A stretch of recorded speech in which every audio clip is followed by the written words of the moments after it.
సర్పంచ్ కార్యక్రమంలో భాగంగా ఈరోజు మనం బలిగేరు గ్రామంలో ఉన్నాం. ఇక్కడ ఉన్న గ్రామ యువకులతో మనం మాట్లాడుతాం. నమస్కారం, నా పేరు నర్సన్న. ఇంతకుముందు ఉన్న పాత సర్పంచ్ సామేల్ గారు కూడా తన వంతు తనకు కృషి చేయడం జరిగింది బలిగేరు గ్రామానికి.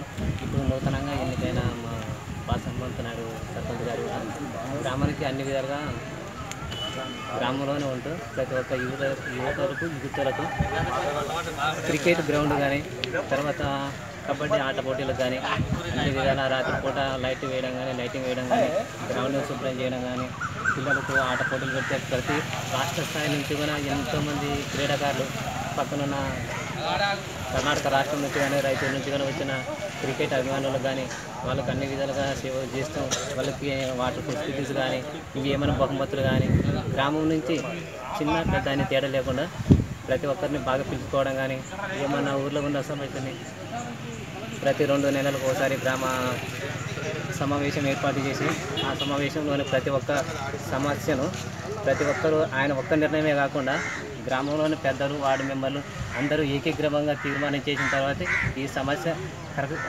నిజమా లేదని తెలుసుకున్న తర్వాత ఆయన తీర్మానం చేయడం జరుగుతుంది.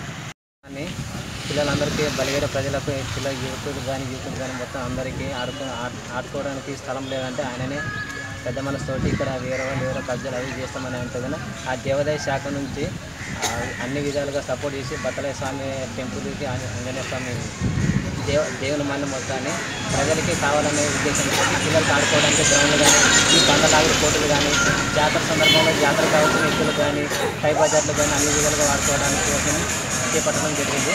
కాకపోతే ఇలాంటి సర్పంచ్ మాకు కానీ ఎందుకంటే చాలా కోసం ఒక జెడ్పీటీసీగా ఉంటారు, మరి అదేవిధంగా మండల స్థాయిలో ఉన్నారు, మన గ్రామ స్థాయిలో కూడా ఉన్నారు. ఈయనకు అన్ని విధాలుగా సపోర్ట్ ఉంది.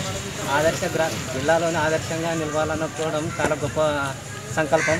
ఆ సంకల్పాన్ని తను చేపట్టినందున మా గ్రామ ప్రజలందరూ మేము చాలా సహకరిస్తాం. ఎందుకంటే ఇంత పెద్ద అమూల్యమైన సమావేశం కానీ ఏ విషయంలోనైనా కానీ ఆయన ఈయనకి జరిగే ప్రసక్తే ఉండదు. ఏదైనా సరే నిటారుగా మాట్లాడడం, తప్పు ఉంటే తప్పనడం, అన్యాయం ఉంటే అన్యాయం అనే విషయం, అలాంటి విషయంలో మాత్రం ఎలాంటి వెనుకంజ వేయడం. గ్రామాలన్నింటిలోనూ మా ఊరిని ఆదర్శ గ్రామంగా తీర్చిదిద్దాలనుకున్నది చాలా మంచి విషయం. పెద్ద సంకల్పం పట్టినప్పుడు గ్రామ యువకులు ఆయనకు సపోర్టుగా ఉండి ప్రతి ఒక్కరూ అడుగడుగున వెళ్తూ ఈ జిల్లాలోనే జోగులాంబ గద్వాల జిల్లాలోనూ ఆదర్శంగా తీర్చిదిద్దాలనుకున్న తన సంకల్పానికి మేము ఊరు ప్రజలే కాకుండా యూత్ను అందరూ కలిసి వచ్చి కలిసికట్టుగా పనిచేసి తనతో పాటు మా గ్రామాన్ని మేము కూడా అభివృద్ధి చేసుకోవాలనే సంకల్పంలో అనుకుంటున్న సర్పంచ్ ఆంక్షని బలిగేరు గ్రామ ప్రజల కోరికలను సద్వినియోగం చేసుకోవాలని కోరుకుంటున్నాం. మన ఊరు మన సర్పంచ్ కార్యక్రమంలో భాగంగా ఈరోజు మనం బలిగేరు గ్రామంలో ఉన్నాం. ఈ బలిగేరు గ్రామంలో పింఛనదారులైన పెత్తిమ్మ బాధతో మనం ఉన్నాం. అప్పుడు కాంగ్రెస్ పావతన 200 ఇస్తుండ్రు, ఇప్పుడు 1000 రూపాయలు ఇస్తుండ్రు. కేసీఆర్ వచ్చినాక ఇప్పుడు 2016 రూపాయలు ఇస్తారు. మంచిగా చేస్తాడు అతను. అప్పుడు 200 ఇస్తుండ్రు. ప్రపంచ గ్రామం బాగా పనిచేస్తాడు. జోగులాంబ గద్వాల జిల్లా గట్టు మండలం బలిగేరు గ్రామంలో ఈరోజు మన ఊరు మన సర్పంచ్ కార్యక్రమంలో భాగంగా ఇక్కడున్న గ్రామస్తుడు కురవ బజార్తో మనం ఉన్నాం. నా పేరు కురవ బజారు. ఇంతకుముందు ఉన్న సర్పంచ్ సామేలు ఆయన కూడా మంచిగా చేసిండు. హనుమంత నాయుడు సమక్షంలో మంచిగా చేసిండు. అదేవిధంగా ఇప్పుడు హనుమంత నాయుడు కూడా బలిగేరు సర్పంచ్ అయ్యాడు. ఆయన కూడా ఊరికి మంచి అనుకూలమైన వ్యక్తి. ఏది అడిగినా కాదనడు. ఎప్పుడు ఎల్లకాలం బలిగేరుకి సేవ చేస్తూనే ఉంటాడు. అలాంటి వ్యక్తి ఉండాలని అందరూ కూడా బలిగేరు ప్రజలు పెద్ద నిగాడితో గెలిపిస్తున్నాం. ఆయనకు కూడా ఎప్పటికీ గుమ్మడి ఉంటామని మా బలిగేరు కొరకు మాత్రం ఎప్పటికీ ఆయన వెనకాడు అని ఏది అడిగినా కష్టాలైనా ఏదైనా ఆయన సొంత డబ్బు ఖర్చుతో కానీ బలిగేరు కొరకు త్యాగం చేశాను కూడా మాకు ఆ నమ్మకం ఉంది. అలాంటి వ్యక్తులు ఉండాలని మేము కూడా కోరుకున్నాం. గద్వాల జిల్లా ఈరోజు గట్టు మండలంలోని మన ఊరు మన సర్పంచ్ కార్యక్రమంలో భాగంగా బాస్ హనుమంతు దగ్గర గ్రామ సర్పంచ్ దగ్గర మనం ఉన్నాం. మరి ఇప్పుడు మీరు బలిగేరు గ్రామం సర్పంచ్ కాకముందు ఏం చేస్తున్నారు, ఎలాంటి పనులు మీరు కొనసాగుతున్నారు? బాస్ హనుమంత నాయుడు బలిగేరు సర్పంచ్. నేను ఇంతకుముందు సర్పంచ్ కాకముందు కూడా రాజకీయాలు 30 సంవత్సరాల నుంచి కూడా మా వాళ్ళంతా ఈ గట్టు మండలంలో అన్ని పదవులు ఎంపీపీ కానీ జెడ్పీటీ కానీ పశ్చిమ ఉండే చైర్మన్ కానీ అందరూ కూడా మా కుటుంబ సభ్యులే ఉన్నారు. గత 30 సంవత్సరాల నుంచి కూడా ఉన్నాం. కాబట్టి ఒకసారి ఎమ్మెల్యే కూడా మా చిన్న అయింది. ఇప్పుడు ప్రస్తుతం నేను బలిగేరు సర్పంచ్గా కొనసాగుతున్నా. నా భార్య గట్టుమండల జడ్పీసీగా ఉన్నారు. ఇప్పుడు ప్రస్తుతం నేను బలిగేరు సర్పంచ్గా ఉన్నా. నా భార్య జడ్పీసీ ఉన్నారు. మా చిన్న రాష్ట్ర కార్పొరేషన్ చైర్మన్గా ఉన్నారు. కాబట్టి టీఆర్ఎస్ పార్టీలో కొనసాగుతున్నాము. ఫస్ట్ నుంచి కూడా ఉద్యమం నుంచి కూడా టీఆర్ఎస్ పార్టీలో కొనసాగుతూ వస్తున్నాము.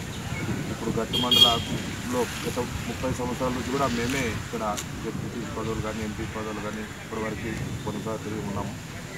ప్రస్తుతం బలిగేరను ఆదర్శ గ్రామంగా తీర్చిదిద్దాల ఉద్దేశంతోనే నేను సర్పంచ్గా నిలబడడం గెలవడం కూడా జరిగింది. కాబట్టి ఈ ఊరు అభివృద్ధికే మేము తోడ్పడుతున్నాం. ముఖ్యంగా ఈ బలిగేరు గ్రామానికి ప్రధానంగా సమస్యలు పెండింగ్లో ఉన్నాయి, సీసీ రోడ్లు కూడా ఉన్నాయి. కాబట్టి మరియు కొత్తగా గ్రామ పంచాయతీ సచివాలయం కూడా నిర్మిస్తున్నాం. బస్టాండ్ కూడా తొందరలో ప్రారంభోత్సవం చేస్తాము. మరియు అక్కడక్కడ కొన్ని సమస్యలు ఉన్నాయి కాబట్టి ఈ 1 ఇయర్లో అవి కూడా తొలగించి ఈ ఊర్లో ఏ ప్రాబ్లం రానట్లా మేము చూసుకుంటామని. ఈ బలిగేరు గ్రామానికి సర్పంచ్ ఉండేవాడు. ఆ సర్పంచ్ ఈ ఊరి కోసం ఏమేమి అభివృద్ధి చేశారు, ఇప్పుడు బలిగేరు గ్రామానికి మీరు సర్పంచ్ చేయాలి. మీరు ఈ బలిగేరు గ్రామాన్ని ఏ విధంగా అభివృద్ధి చేస్తారు? ఇంతకుముందు సర్పంచ్ కూడా బాగానే చేసిన ఊర్లంతా సీసీ రోడ్లు డ్రైనేజ్ కూడా వేయడం జరుగుతుంది. వాళ్ళు కూడా మా వాళ్ళు కాబట్టి అన్ని విధాలు తోడ్పాటును అందించి ఊరు అభివృద్ధికే తోడ్పడ్డాడు. కాబట్టి ఇప్పుడు కూడా మేము సర్పంచ్ అయినాం కాబట్టి మళ్ళీ ఎమ్మెల్యే కూడా మా పార్టీకి చెందిన వ్యక్తి బండ కృష్ణమోహన్ కూడా మాకు సహకారం అందిస్తారు. మంత్రివర్గం కూడా మంత్రులు కూడా మాకు సహకారం అందిస్తారు. కాబట్టి వాళ్ళ ద్వారా ఎమ్మెల్యే ద్వారా కానీ ఈ ఊరికి వరకు వచ్చి అభివృద్ధి చేయాలని నేను కోరుకుంటున్నాను. ఎందుకంటే ఎమ్మెల్యే ద్వారా ఆదర్శ గ్రామంగా మా బలిగేరు తీర్చాలని ఆయన కూడా కోరుకుంటాను. ఎందుకంటే ఇప్పుడు ఆదర్శ గ్రామం తీర్చాలంటే వాళ్ళ తోడ్పాటు అవసరం. కాబట్టి మేము ఎమ్మెల్యే సహకారంతో ఊళ్ళో అన్ని విధాల ఆదర్శ గ్రామం తీర్చాలని కూడా అడిగినాము. కాబట్టి ఆయన కూడా మాకు సహకారం అందిస్తారు. ముందు కూడా బలిగేరును ఆదర్శ గ్రామం తీర్చిదిద్దాలనే ఉద్దేశంతోనే మేము అన్ని విధాలా ఇప్పుడు ఊర్లో మరుగుదొడ్లు 100% కట్టడం కూడా జరుగుతుంది. మరి మిషన్ భగీరథ ద్వారా ప్రతి ఇంటికి నల్లా కూడా ఇవ్వడం జరిగింది. మరియు పైప్ లైన్లు కానీ అండర్ గ్రౌండ్ డ్రైనేజ్ కూడా ఇప్పుడు చేయాలని అనుకుంటున్నాం. ఇంతవరకు కూడా మాకు ఇంకా ఫండ్స్ పంచాయతీ నుంచి ఏం రాలేదు కాబట్టి సొంతంగా కూడా కొన్ని పనులు చేసినాము. కాబట్టి ఇప్పటి నుంచి అండర్ గ్రౌండ్ డ్రైనేజ్ కానీ ఊర్లో ఇంకుడు గుంతలు కానీ అన్నీ కూడా చేసి ఒక 2-3 సంవత్సరాల్లో దీన్ని ఆదర్శ గ్రామం తీర్చిదిద్దాలనే ఉద్దేశంతో ఎమ్మెల్యే గారు నిధుల నుంచి కానీ మా నిధులు కానీ మండల ఫండ్స్ నుంచి కానీ ఈ ఊరికి అన్ని విధాలు తెచ్చుకొని ఆదర్శ గ్రామం తీర్చిదిద్దాలనే ఉద్దేశంతోనే నేను సర్పంచ్గా కొనసాగాలని కోరుకుంటున్నాను. ఈ బలిగేరు గ్రామంలో ఆదర టీచర్లు అందరికి అందుతున్నారు. అందకుంటే మీరు ఎలాంటి నిర్ణయం మీరు తీసుకున్నారు?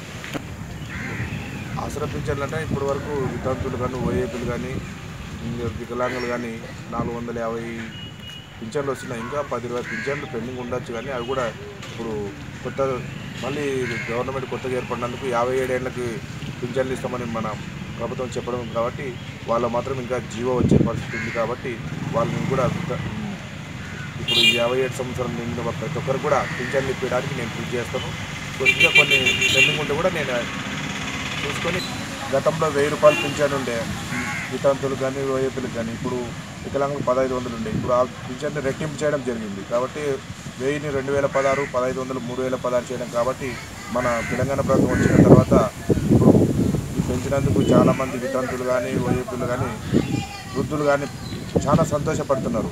వికలాంగులు కూడా 3016 అంటే చిన్న విషయం కాదు. కాబట్టి అందరూ కూడా చాలా సంతోషంగా గవర్నమెంట్ మీద ఉన్నారు. కాబట్టి రైతు బంధు కూడా ఈసారి 5000 చేయడం జరిగింది. 4000 ఉన్నది 5000 చేయడం.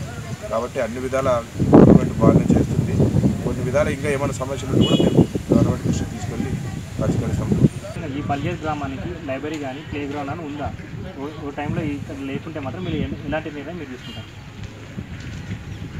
ప్లే గ్రౌండ్ అంటే ఇక్కడ దేవుడు చేయనుంది కాబట్టి అక్కడ రోజు ప్లే గ్రౌండ్ ఉపయోగించుకుంటున్నాము. మరి లైబ్రరీ లేదు ఇంతవరకు, కానీ ఒక రూమ్ కూడా అది సెట్ చేసి నా వంతుగా లైబ్రరీని కూడా ఏర్పాటు చేయాలని కోరుకుంటున్నాను. కాబట్టి ఈ ఊర్లో ఏ ప్రాబ్లమ్స్ ఉన్నా కూడా మేము అన్ని విధాల అధికార పార్టీలో ఉన్నాం కాబట్టి అందరి సహకారంతో ఈ గ్రామ అభివృద్ధికి తోడ్పడి అందిస్తారని కోరుకుంటున్నాను. బలిగేరు గ్రామంలో ప్రతి 2 నెలలకు ఒకసారి గ్రామ సభలు నిర్వహిస్తారు. ఆ గ్రామ సభలో మీరు ఎలాంటి నిర్ణయాలు తీసుకుంటారు?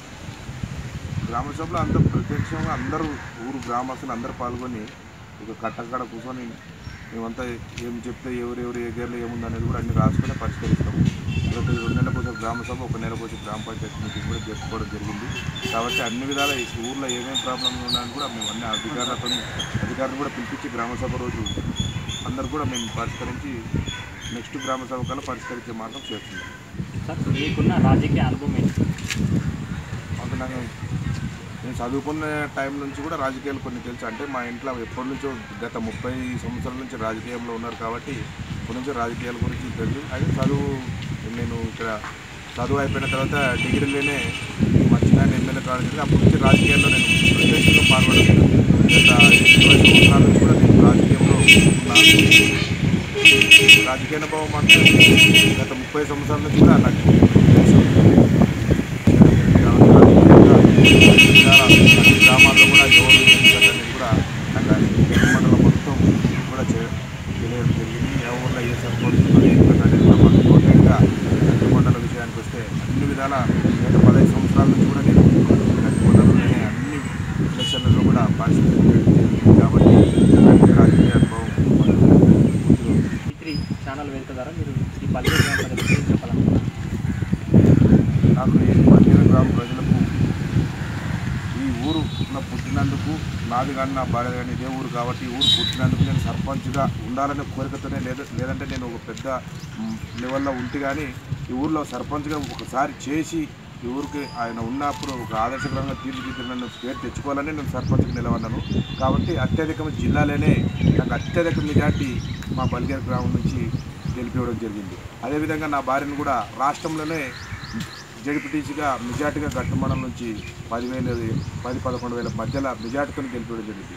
కాబట్టి ఇంత ప్రేమతో ప్రజలు ఉన్నారు కాబట్టి గట్టుమండల ప్రజలు కానీ మా ఊరు గ్రామ ప్రజలు కానీ నాకు ఇంత విధిగా ఓట్లు వేసి అత్యధిక మెజార్టీతో నన్ను జిల్లాలో నా భార్య స్టేట్లో మెజార్టీతో గెలిపించినందుకు మాకు ఇప్పుడు కూడా రుణపడి ఉంటామని నా రాజకీయ అనుభవం వరకు అన్ని ఆఫీసర్లు కూడా జిల్లా స్థాయి కూడా అధికారులు కానీ ఎమ్మెల్యే కానీ అందరూ కూడా బాగున్నారు. కాబట్టి నేను అన్ని విధాలు ఎవరిని ప్రజల ముందుకు తీసుకెళ్ళి ఎప్పుడు కూడా ఎవరు చేయాలి అట్లా చేయాలనే ఉద్దేశంతోనే నేను సర్పంచ్గా ఆదర్శ గ్రామం తీర్చిదిద్దాలని కోరుకుతూనే ఉన్నా. కాబట్టి అందరూ కూడా మా ఊరు గ్రామస్తులు కూడా నాకు సహకరిస్తున్నారు. కాబట్టి అన్ని విధాల మా పై నుంచి వరకు మా తెలంగాణ ప్రభుత్వం ఉంది కాబట్టి ఎమ్మెల్యే గారు కూడా మా చెప్పినట్లు ఇస్తున్నారు. కాబట్టి ఆయన కూడా సహకారం అందిస్తామని చెప్పడం జరిగింది. కాబట్టి నేను సర్పంచ్గా నిలబడడం జరిగింది. ఆయన కూడా సహకారం ఫుల్ అందిస్తానని చెప్పడం కూడా జరిగింది. కాబట్టి ఆదర్శ గ్రామం తీర్చిదిద్దే ఉద్దేశంతోనే నేను సర్పంచ్గా ఉండి గట్టు మండల అభివృద్ధికి నా భార్య జడ్పీటీసీగా ఉన్నాం. కాబట్టి ఈ గట్టు మండలానికి బలిగేరు గ్రామానికి మేము అన్ని విధాల సహకారం అందిస్తామని కోరుతున్నాం.